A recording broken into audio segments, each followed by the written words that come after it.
Imagine going to work on a Monday, your normal schedule from 7 a.m. to 2:30 p.m., having a normal day, having a normal evening, other than the fact that your daughter, who has been diagnosed of being bipolar and schizophrenia since 16, is acting a little different, but not so different that you are aware of anything that might have happened. Imagine you explaining to her that you have to get up in the morning to go to work, and that you need her not to be walking around the house all times of the night, preventing you from going to sleep, because you do have to work. You do have to pay your bills. And then after speaking to her about it and her not being so nice about it, you don't think anything about it.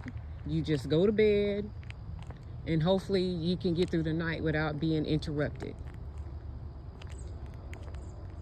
Then you get up the next day and realize that she has an appointment to go to, that she was getting her medicine changed, that she really needed to go to this appointment to be able to change her medication so she can do better, because apparently the old medication is not working.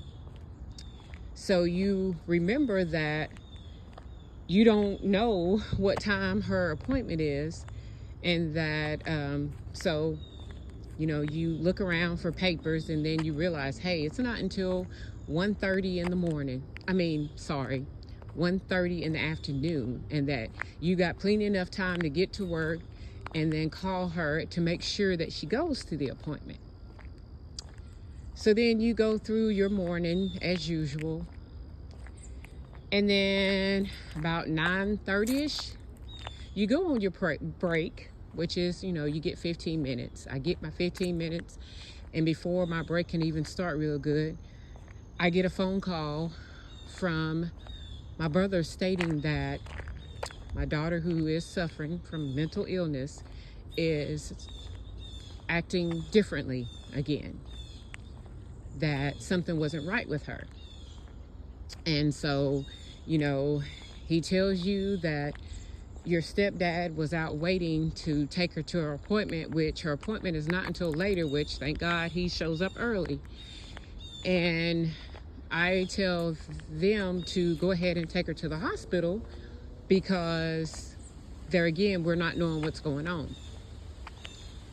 So it ends up, I told them to call the ambulance because she was not going with them.